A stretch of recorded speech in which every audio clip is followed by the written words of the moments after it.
ওই ঝড়ের আঘাতে 70 হাত পর্যন্ত লম্বা লম্বা বিশাল মানুষের দেহগুলো ভেঙে টুকরা টুকরা হয়ে ছিটকে যাচ্ছিল, মাথা আলাদা হয়ে গেছে, পা ছিঁড়ে গেছে।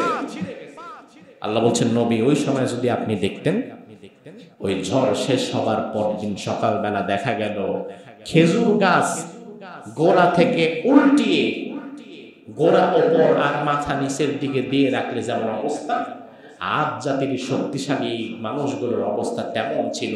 হাত নাই, পা নাই, মাথা নাই, ছিঁড়ে ছিন্ন বিচ্ছিন্ন টুকরা টুকরা খেজুর গাছের খণ্ডের মতো পড়ে আছে, সব শেষ। ওই ক্ষমতা কি আল্লাহর এখন আর আছে?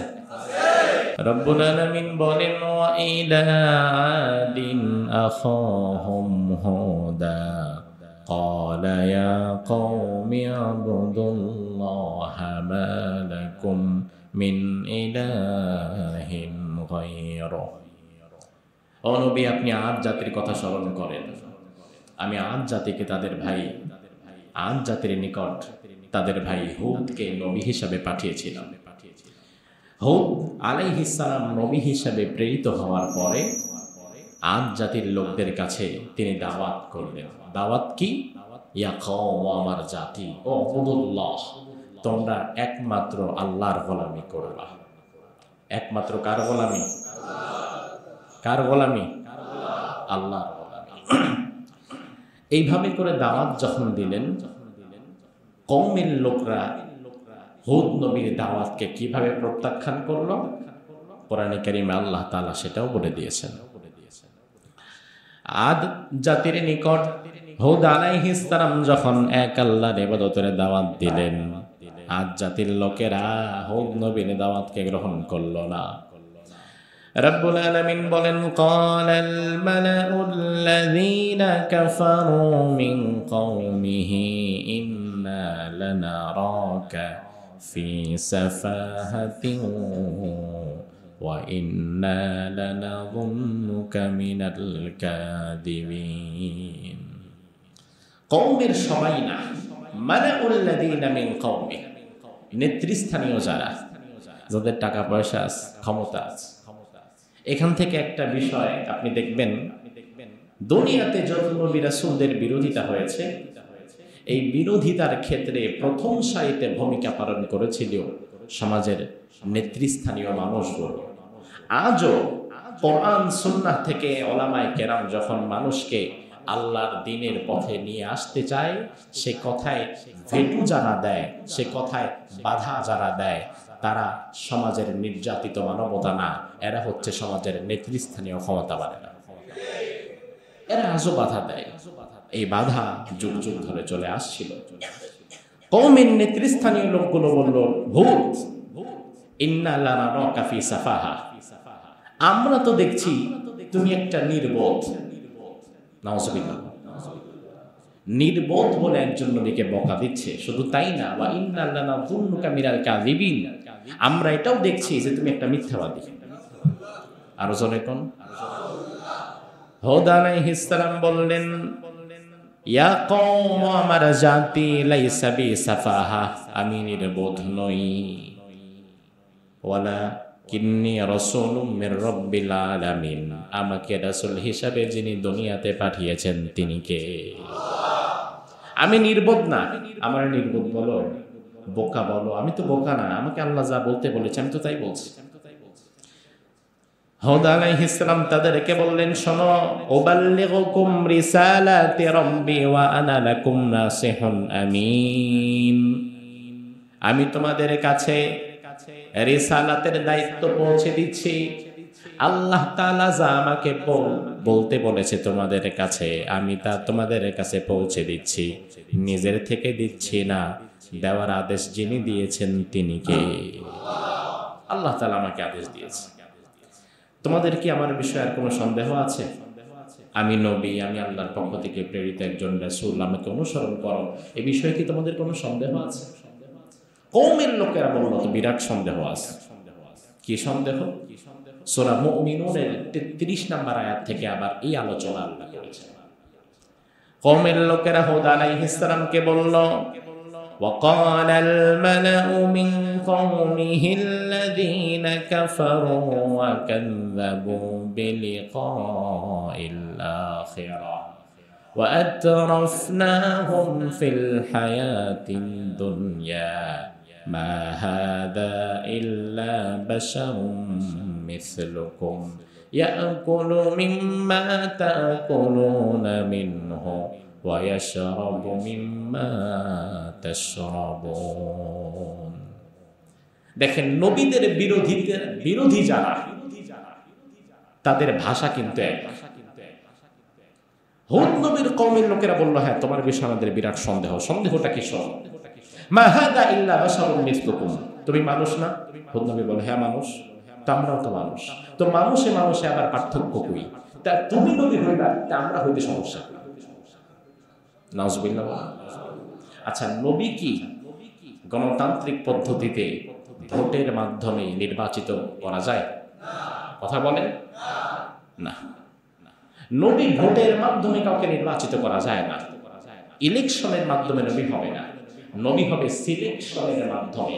আর ওই সিলেকশন যিনি করবেন তিনি কে? কওমের লোকেরা বলল আরে তুমি মানুষ না, তো মানুষ হয়ে আবার নবী হবা কিভাবে? আমরা যেভাবে খাই তোমরাও সেভাবে, তুমিও সেভাবে খাও, তো আমরা পান করি তুমিও পান করো, আমরা অক্সিজেন ছাড়া বাঁচি না তুমিও বাঁচবা না, তো তুমি নবী হবা কিভাবে?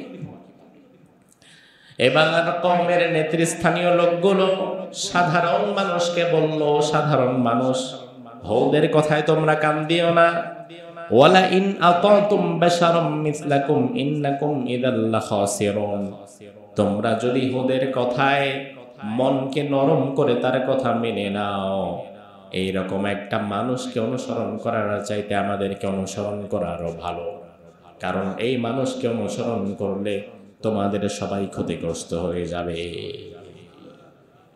তাহলে নবীদের সৃষ্টি তত্ত্ব নিয়ে কাফেরদের মধ্যে এই প্রশ্ন সব জায়গায়। কাফেরদের সহজ কথা হচ্ছে নবীজি হবে সে মানুষ হতে পারে না। অথচ আল্লাহ তাআলা দুনিয়াতে যত লক্ষ লক্ষ নবী বানিয়েছেন একজনও মানুষ ছাড়া অন্য কিছু ছিল না, অন্য কিছু ছিল না। এবার নূহ আলাইহিস সালামের কওমের লোকেরা 2 নাম্বার আপত্তি তুলল পরকাল সম্পর্কে। পরকালকে তারা বিশ্বাস করতে চাইল না, পরকাল বিশ্বাস করে না, আল্লাহর দরবারে একদিন দাঁড়াতে হবে এটা বিশ্বাস করে না। দুনিয়াতে এখনো এমন কিছু মানুষ আছে না, এরা পরকালকে বিশ্বাস করে না, লাইফ আফটারকে তারা বিশ্বাস করে না, তারা মনে করে দুনিয়াতে যতটুকু বাঁচি এটাই। আল্লাহ রাব্বুল আলামিন সূরা মুমিনুনের 35 থেকে 37 নম্বর আয়াতের মধ্যে বললেন নূহের কওমের, হুদ নবীর কওমের লোকেরা যা বলল আল্লাহ তাআলা কোরআনের মধ্যে তুলে দিয়েছেন। আদ জাতির লোকেরা বলল আয়াইদুকুম আন্নাকুম ইযা মিততুম ওয়া কুনতুম তুরাবান ওয়া ইযামান আন্নাকুম মুখরাজুন। কওমের লোকেরা বলল আচ্ছা তুমি কি আমাদেরকে গল্প শোনাচ্ছ, এই ওয়াদা দিচ্ছ যে আমরা একবার মরে যাব, আমাদের গোশতগুলো মাটির সাথে মিশে যাবে, আমাদের হাড়গুলো শুকিয়ে যাবে, মিশে যাবে, এরপরে আবার আমাদেরকে নাকি একদিন তৈরি করা হবে, আবার নাকি আমরা আল্লাহর সামনে দাঁড়াবো, জবাব দিতে হবে দুনিয়ার জীবন সম্পর্কে। হাইহাতা হাইহাতা লিমা তুআদুন, অসম্ভব অসম্ভব, দুনিয়াতে আবার আমাদের আবার নতুন ভাবে সৃষ্টি হওয়া পুরোপুরি অসম্ভব। এবার কওমের লোকেরা বলল ইন হিয়া ইল্লা হায়াতুনাদ দুনিয়া নামুতু ওয়া নাহয়া ওয়া মা নাহনু বিমাবউসিন। এই যে আমরা দুনিয়াতে যতদিন আছি বাঁচি মরি যা, এটা দুনিয়াতে, এরপরে আমরা আর কোনোদিন দাঁড়াবো না, আল্লাহর সামনে দাঁড়া হওয়ার তো প্রশ্নই আসে না। একেবারে পুরোপুরি সেন্স অফ অ্যাকাউন্টেবিলিটি, হিসাব দিহিতা, জবাবদিহিতা, এই টোটাল বিষয়টাকে তারা অস্বীকার করলো যে না আমরা পরকালকে বিশ্বাস করি না। এখন পরকালকে বিশ্বাস করে না, দুনিয়াতে যে সকল মানুষেরা পরকালকে বিশ্বাস করে না, আবার একদিন আল্লাহর দরবারে দাঁড়াতে হবে, সৃষ্টিকর্তার সামনে আবার একদিন দাঁড়িয়ে যেতে হবে, হিসাব দিতে হবে দুনিয়ার জীবন সম্পর্কে। এই তত্ত্বে যারা বিশ্বাস করে না, দুনিয়াতে তাদের দ্বারাই সবচেয়ে বেশি পাপাচার সংঘটিত হয়। কারণ সে মনে করে আমার তো পরকালই নাই, আমার আবার আখিরাত কি, আমার আবার জবাবদিহিতা কি, আমার আবার জাহান্নাম কি, আমার আবার জান্নাত কি। এজন্য ওই মানুষগুলো চিন্তা করে দুনিয়াতে যা পাই লুটে পুটে খাই। এমন ধারণা আছে না? নাই? এমন ধারণা আছে। যেমন বাংলাদেশে এমন গান মতো বের হয়েছে, দুনিয়াটা মস্ত বড়, তারপরে খাওয়া দাওয়া ফুর্তি করো। কত প্রসিদ্ধ। বাংলাদেশের এক কবি লিখলেন, দুনিয়াটা মস্ত বড়, খাওয়া দাওয়া ফুর্তি করো, আগামীকাল বাঁচবে কিনা চিন্তা করো। তার মানে দুনিয়া অনেক বড়, যা পাও তাই খাও, ফুর্তি করো, আনন্দ করো। কিন্তু এখানে কি খায়া ফুর্তি করতে হবে, কবি সাহেব তা লিখলেন না। মানুষ চিন্তা করছে তাহলে কি খাওয়া যায় ফুর্তি করার জন্য। কবির ছোট ভাই হয়তো আবার লিখে গিয়েছে, ফুর্তি করার জন্য কি খাবা বোঝো না, এই বেলা ভাই মদ খেয়ে নাও, কাল নিশীতের ভরসা কই, চাঁদনি জাগিবে যুগ যুগ ধরে, আমরা তো আর রব না সই। নগদ জাপাও হাত পেতে নাও, বাকির খাতায় শূন্য থাক, দূরের বাদ্য কিলাপ শুনে, মাঝখানে যে বেজায় ফা। মানুষ খুব মজা করে এই গানগুলো শুনে আর গায়। মদ খাওয়ার জন্য যেখানে আমাদেরকে উৎসাহিত করা হচ্ছে, বলা হচ্ছে নগদ যা তুমি তোমার সামনে দেখো, হালাল হারাম বাজ বিচারের দরকার নাই, তাই খাওয়া শুরু করো। ওই যে কোরআন হাদিসে আল্লাহ রাসূল যে পরকালের কথা বলেছে, হুজুররা যে মসজিদ থেকে মাহফিল থেকে তোমাদেরকে জান্নাতের কথা বলে জাহান্নামের কথা বলে, এ তো অনেক দূর। ওই দূরের বাদ্য শুনে কোনো লাভ নাই, মাঝখানে রয়েছে বিরাট সময়। অথচ আমার ভাইরা, দুনিয়া আনন্দ ফুর্তির জায়গা নয়। দুনিয়া আনন্দ ফুর্তির জায়গা থাকলে আল্লাহ জান্নাত বানাতো না। দুনিয়া চিরস্থায়ী জায়গা যদি হতো, তাইলে আল্লাহ জান্নাত বানাতো না। বরং দুনিয়া কিসের জায়গা, কি জন্য আমাদের মালিক আমাদেরকে দুনিয়াতে পাঠিয়েছেন, সেই কথাটাও কোরআনের মধ্যে আছে না নাই? আল্লাহ রাব্বুল আলামিন বলেন, আল্লাযী খালাকাল মাউতা ওয়াল হায়াত লিয়াবলুয়াকুম আইয়ুকুম আহসানু আমালা। ও মানুষেরা শুনে নাও, জীবন এবং মৃত্যু আমি বানালাম, এই জন্য বানালাম, আমি দেখতে চাই তোমাদের মধ্যে কে ভালো আমল করে এগিয়ে থাকতে পারে আর কার আমল খারাপ হয়ে যায়। এই জন্য দুনিয়াটা আরাম আয়েশ মজ মাস্তি আনন্দ ফুর্তির জায়গা নয়, দুনিয়াটা পরীক্ষার জায়গা। পরীক্ষার হলে যেই ছাত্র যত কষ্ট করে, পরবর্তী সময় ওই ছাত্র তত বেশি আনন্দিত থাকে। আর পরীক্ষার হলে যেই গবেট, যেই বোকা ছাত্র সময় নষ্ট করে আনন্দ করে, রেজাল্ট বের হওয়ার পরে সেই কিন্তু সবচেয়ে বিপদে থাকে। এখন আপনারা বলেন, দুনিয়া কি আনন্দ উল্লাসের জায়গা? কথা বলেন, নাকি পরীক্ষার জায়গা? অবশ্যই পরীক্ষার জায়গা। তো হুদ আলাইহিস সালামের জাতি, আদ জাতি, তারা এই তত্ত্ব বিশ্বাস করছে না যে পরকাল বলতে কিছু হবে, আবার আল্লাহর দরবারে আমাদেরকে দাঁড়াতে হবে। এই বিশ্বাস আমাদের নাই। কিন্তু এখানে আমরা যারা বসে আছি, আল্লাহর দরবারে একদিন দাঁড়িয়ে যেতে হবে, এই বিশ্বাস আপনাদের আছে না নাই? আছে তো? অবশ্য মানুষকে আল্লাহ তাআলা যখন কোন মানুষকে অতিরিক্ত নিয়ামত দিয়ে দেয়, কোনো বিপদ আপদে না ফেলে, তখন শয়তান তাকে ধোঁকা দিয়ে, তাকে শয়তান এটা ভাবায় যে তোর তো জীবন কোনো বিপদ আপদ নাই, তুই তো স্বর্গে সর্বা। ওই মানুষ তখন সম্পূর্ণ তার সৃষ্টিকর্তা থেকে দূরে সরে যায়। আচ্ছা দেখেন, বিপদ আপদ না আসলে আমরা কয়জনে আল্লাহর দরবারে একটু হাত পেতে কাঁদি? খুব বেশি বিপদে না পড়লে আপনি কয়বার আল্লাহর দরবারে এমনিতেই কেঁদেছেন? অভাব নাই, বিপদ নাই, সবকিছু ঠিকঠাক চলতেছে, এরপরেও আল্লাহর দরবারে হাত তুলে কাঁদার মানুষের সংখ্যা কম। চূড়ান্ত বিপদে পড়েছে, জীবনে কোনোদিন মসজিদে আসে নাই, চূড়ান্ত বিপদে ডানে বামে কোথাও যখন আর হদিস পায় না, বাঁচার কোনো জায়গা পায় না, তখন ওই পাষাণ হৃদয়ের মানুষকেও আমি দান করতে দেখেছি। ওই পাষাণ হৃদয়ের মানুষকেও আমি মসজিদে সেজদা দিয়ে কাঁদতে দেখেছি।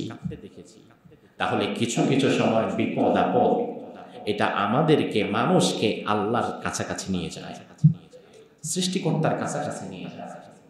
এখন আজ জাতির লোকগুলো যে পরকালকে অবিশ্বাস করছে, তার কারণ হচ্ছে আল্লাহ তাআলা তাদেরকে কোনো বিপদ আপদ দেয় নাই।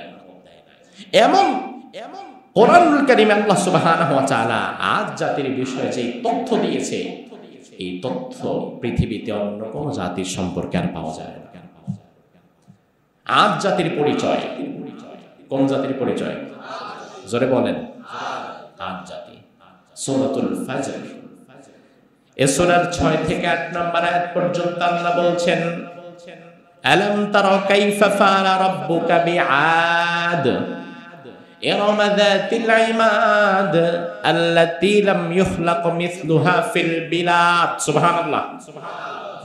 আল্লাহ বললেন, ও নবী আপনি তো জানেন না আমি আদ জাতির সাথে কি আচরণ করেছিলাম, যারা ইমাদ গোত্রের মতো স্তম্ভ বিশিষ্ট 2-3 তলা বিল্ডিং বানাতো।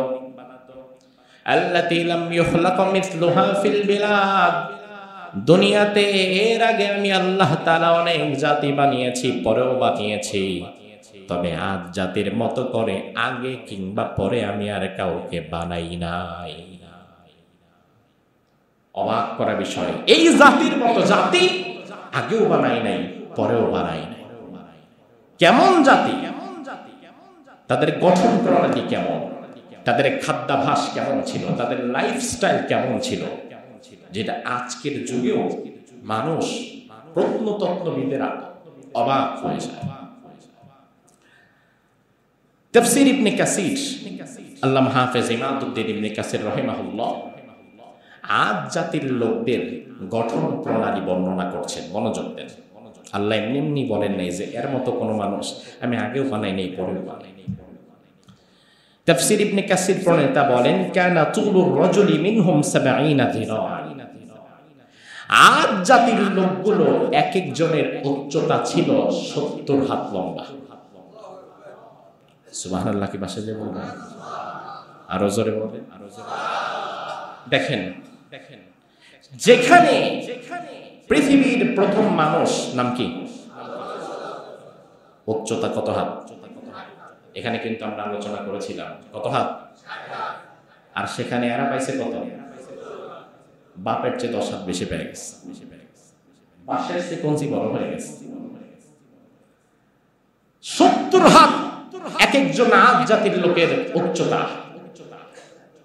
তাফসীর ইবনে কাসির প্রণেতা বলেন, ওয়া কানু আশাদ্দান নাস ফিল বাস, মানুষের মধ্যে এত শক্তিশালী জাতি আর কখনো তৈরি হয় নাই। শক্তিমত্তা।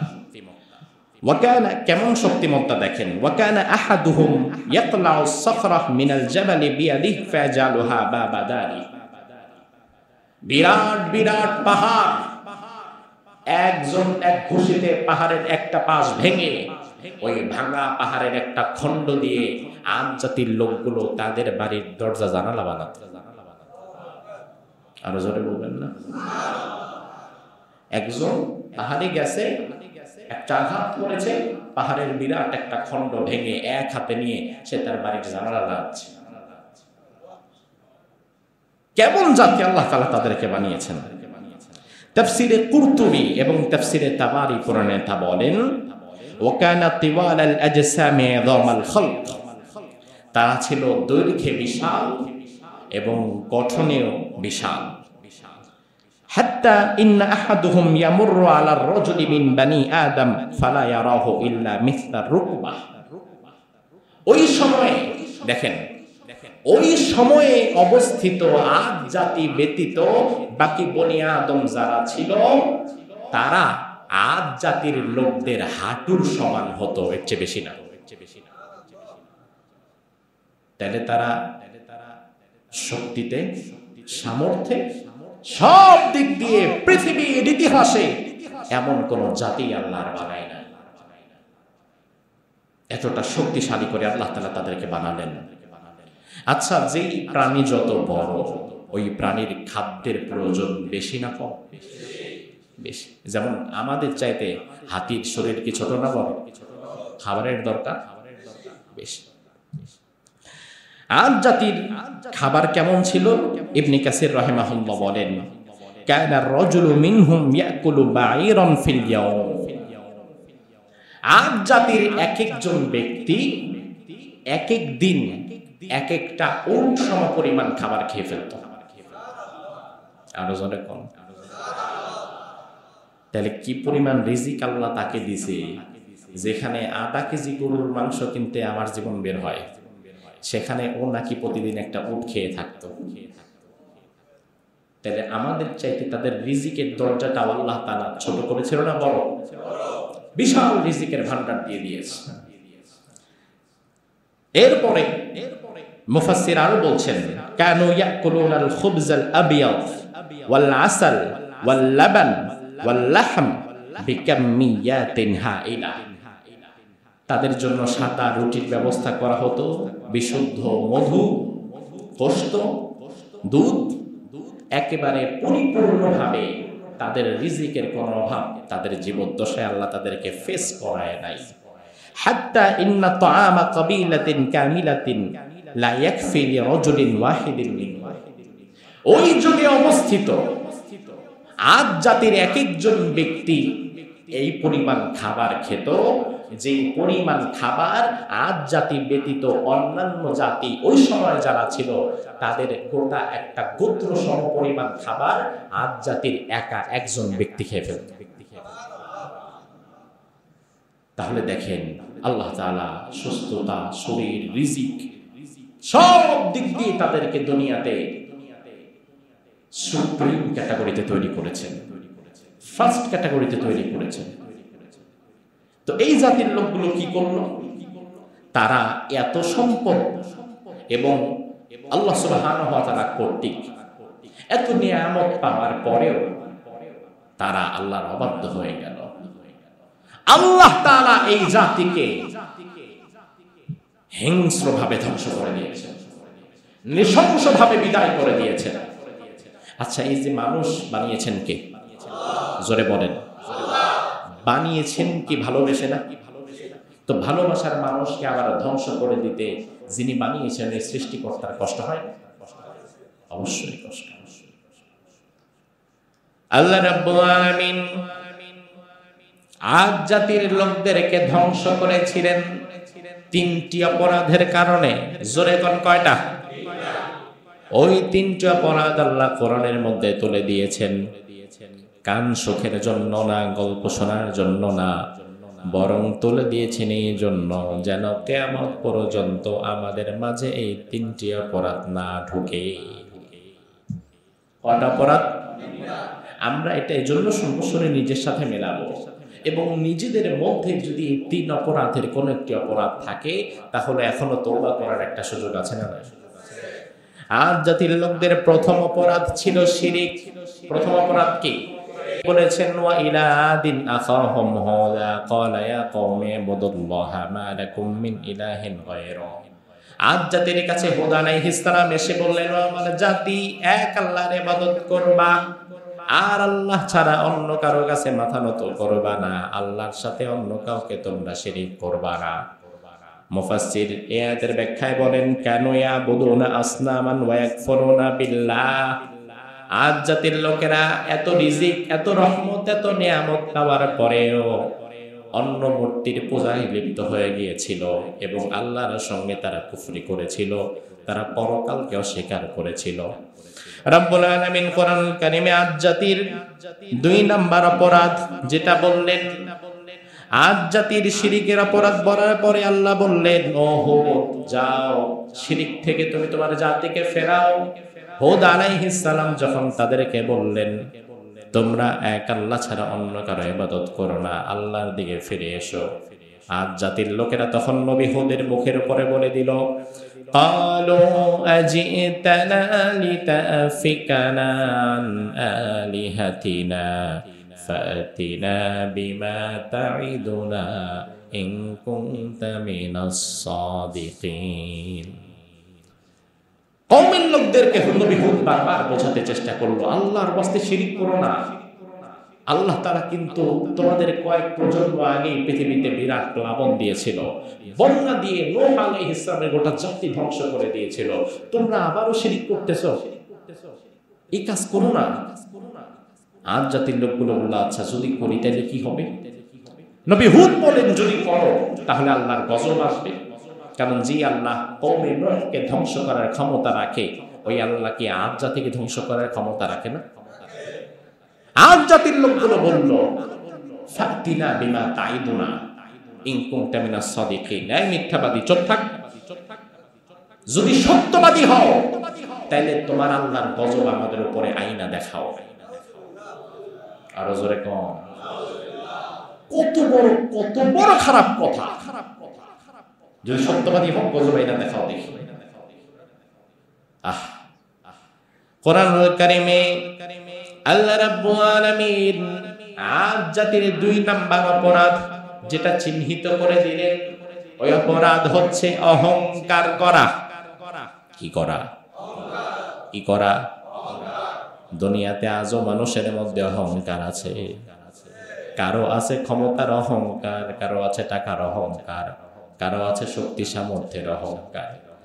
কিন্তু আপনি যেই বিষয় নিয়ে অহংকার করবেন, ঠিক ওই বিষয় থেকে আল্লাহ তাআলা একেবারে জিরোতে নামিয়ে দেওয়ার ক্ষমতা আল্লাহর আছে না? আপনি টাকা নিয়ে অহংকার করছেন, একেবারে পক্ষের ফকির বানিয়ে দেওয়ার ক্ষমতা আল্লাহর আছে না? বা আপনি ক্ষমতা নিয়ে অহংকার করলেন, আবার ক্ষমতা থেকে এমন ভাবে আল্লাহ তাআলা গাঠি বক্সা গুছায় হাতে ধরায় দিতে পারে, গাঠি বক্সা গুছায় দিবে ঠিকই, কিন্তু নেয়ার মতো সুযোগ পাবেন তাহলে কি আসলে আমাদের অহংকার করা মানায়? না। আজ জাতির লোকগুলো অহংকার করে বলছিল, ফাআম্মাদু ফাস্তাকবারু ফিল আরদি বিগাইরিল হক ওয়া ক্বালু মান আশাদ্দু মিন্না কুওয়া।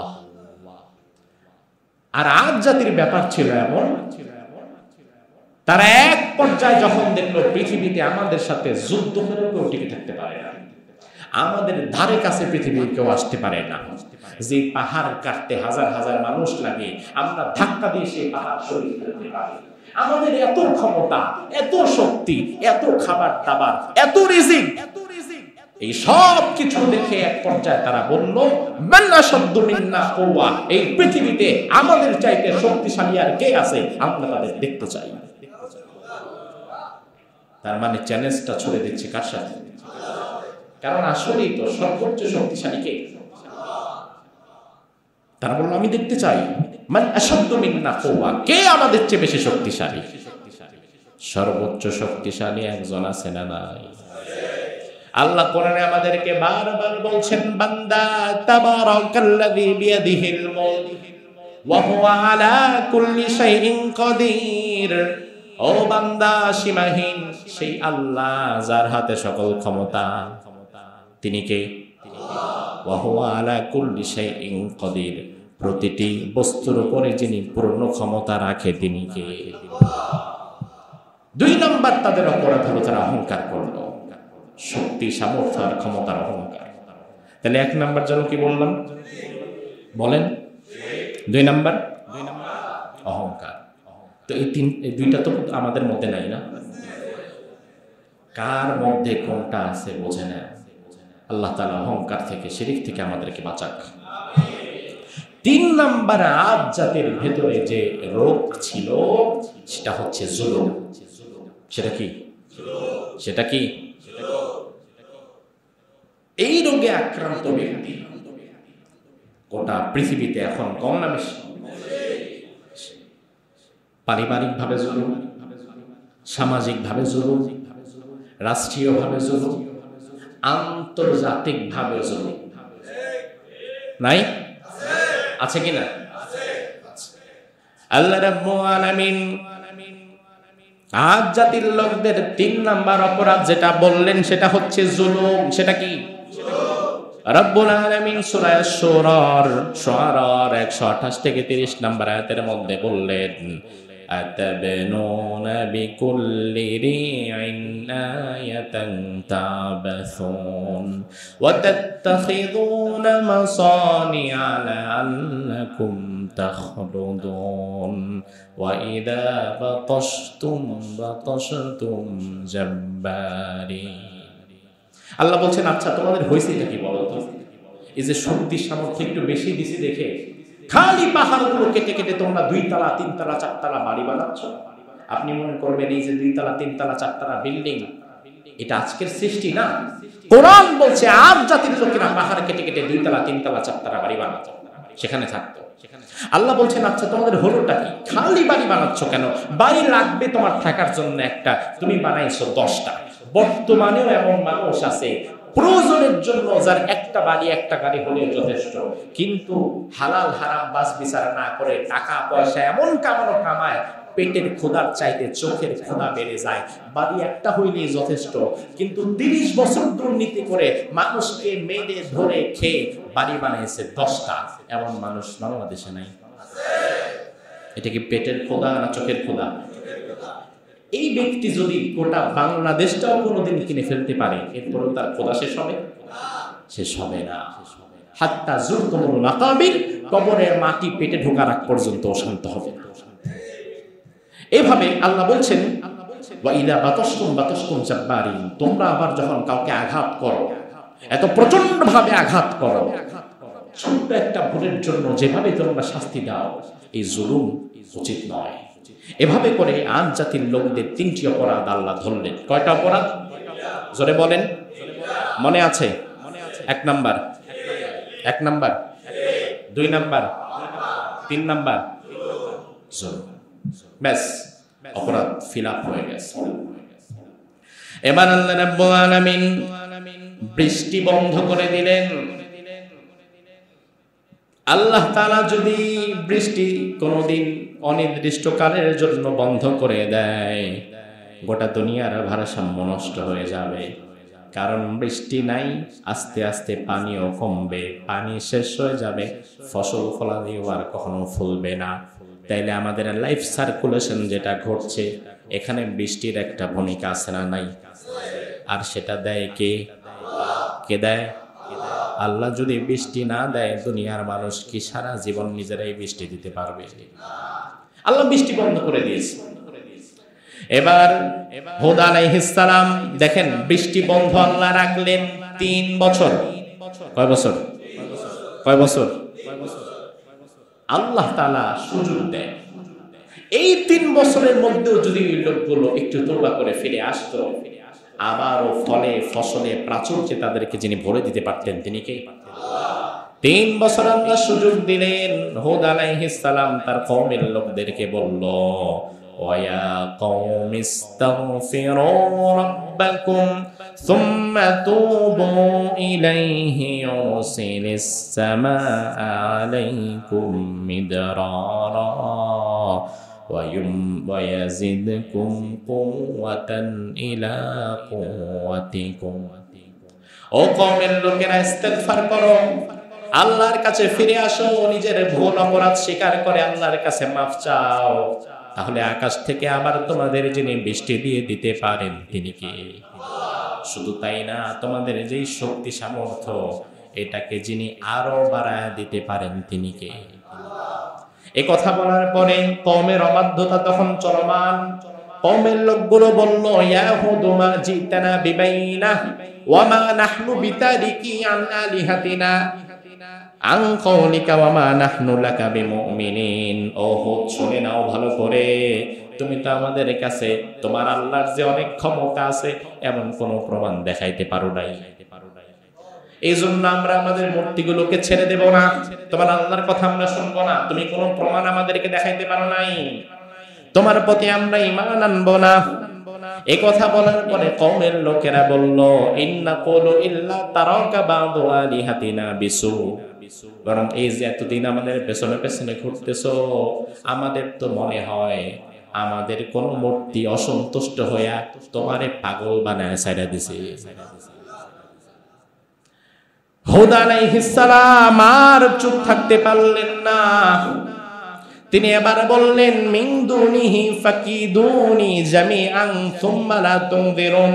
আর কোনো কথা নাই, আজকের পর থেকে আমি আর তোমাদের কাছে দাওয়াত দিতে আসব না। তোমরা তোমাদের মূর্তিগুলারে নিয়ে যত ষড়যন্ত্র পারো আমার বিরুদ্ধে করো, আমার কোনো কিছু যায় আসে। নুহ আলাইহিস সালাম আরো বললেন ইন্নী তাওয়াক্কালতু আলাল্লাহি রাব্বি ওয়া রাব্বিকুম মা মিন দাব্বাতিন ইল্লা হুয়া আখিযুম বিনাসিয়াতিহা ইন্না রাব্বি আলা সিরাতিম মুস্তাকিম। আমি আমার আল্লাহর উপর, আমার রবের উপর আমি ভরসা করলাম, যিনি আমার রব এবং তোমাদের সবার রব। দুনিয়ার সব প্রাণীকুল আমার আল্লাহর আয়ত্তাধীন। আমার আল্লাহ তাআলা সরল সঠিক পথে আছেন। এজন্য আল্লাহর সাথে আমরা যারা আছি, আমরাও সরল সঠিক পথের মধ্যে আছি না নাই? হুদ আলাইহিস সালাম এই কথাগুলো বলে চলে গেলেন।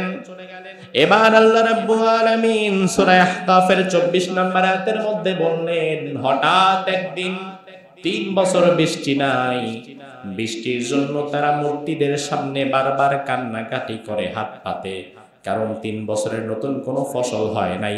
আগের সব ফসল ধ্বংস হয়ে গেছে, নষ্ট হয়ে গেছে। এই 3 বছর তারা মূর্তির কাছে বারবার হাত পাচ্ছে বৃষ্টির জন্য। হঠাৎ একদিন দিগন্ত প্রসারিত করে বিরাট একটা মেঘের ছায়া দেখা দিল।